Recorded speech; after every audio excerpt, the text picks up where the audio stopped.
Hello viewers, আসসালামু আলাইকুম। জাকুস কিচেনে আপনাদেরকে স্বাগতম। আশা করি সবাই অনেক বেশি ভালো আছেন। প্রতিদিনের মতো আবারও নতুন একটি রেসিপি নিয়ে আপনাদের সামনে হাজির হলাম। আপনাদের জন্য আজকে নিয়ে এলাম তালের বড়ার রেসিপি। আশা করি আজকের রেসিপিটিও আপনাদের অনেক বেশি ভালো লাগবে।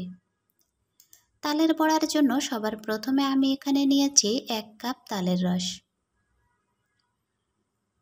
এখন এখানে মিষ্টির জন্য দিয়ে দিব হাফ কাপেরও একটু কম চিনি। আপনারা মিষ্টির পরিমাণটা যেরকম খেতে পছন্দ করেন সে পরিমাণে চিনিটা অ্যাডজাস্ট করে নেবেন। এখন একটা হ্যান্ড উইচের সাহায্যে চিনি এবং তালের রসগুলোকে খুব ভালো করে মিশিয়ে নিব।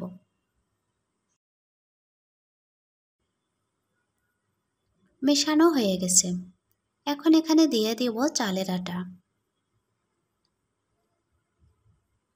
আমি এখানে শুকনো চালের আটা ইউজ করেছি। চালের আটাগুলো দেওয়ার পর আবারও খুব ভালো করে মিশিয়ে নিব এবং পারফেক্ট একটা ব্যাটার তৈরি করে নেব।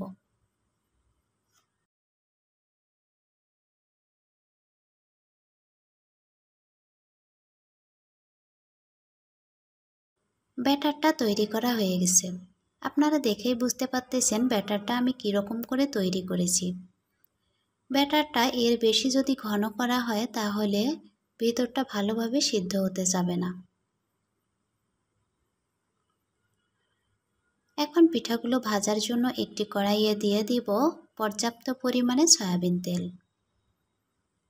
অপেক্ষা করব তেলগুলো গরম না হয়ে আসা পর্যন্ত। তেলগুলো গরম হয়ে আসছে। এখন আমি ওখান থেকে সামান্য একটু ব্যাটার নেব এবং গরম তেলের মধ্যে দিয়ে দিব।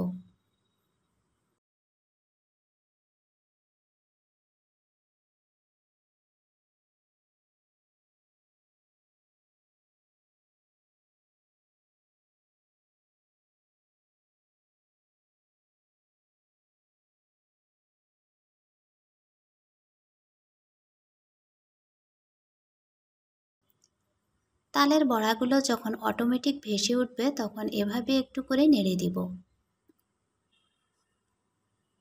এ পর্যায়ে চুলার হিটটাকে মিডিয়ামে রেখে আমি বড়াগুলোকে ভেজে নিয়েছি। যদি হাই হিটে বড়াগুলোকে ভাজা হয় তাহলে উপর থেকে কালারটা চলে আসলেও ভেতরটা ভালোভাবে কুক হবে না।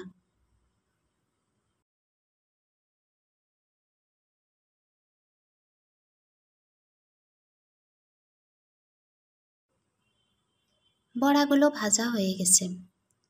এখন আমি এগুলোকে উঠায় নিব। সেম প্রসেসে বাকি বড়াগুলোকেও ভেজে নিব। সবগুলো বড়া ভাজা হয়ে গেছে। দেখুন বড়াগুলোর উপর থেকে অনেকটা মুসমুসে এবং ভেতরটা অনেকটাই নরম। এখন আমি এগুলোকে গরম গরম সার্ভ করব।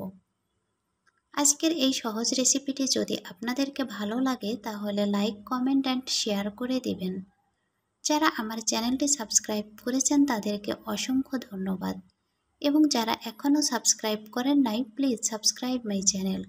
আমার পাশে থাকার জন্য সবাইকে অসংখ্য ধন্যবাদ।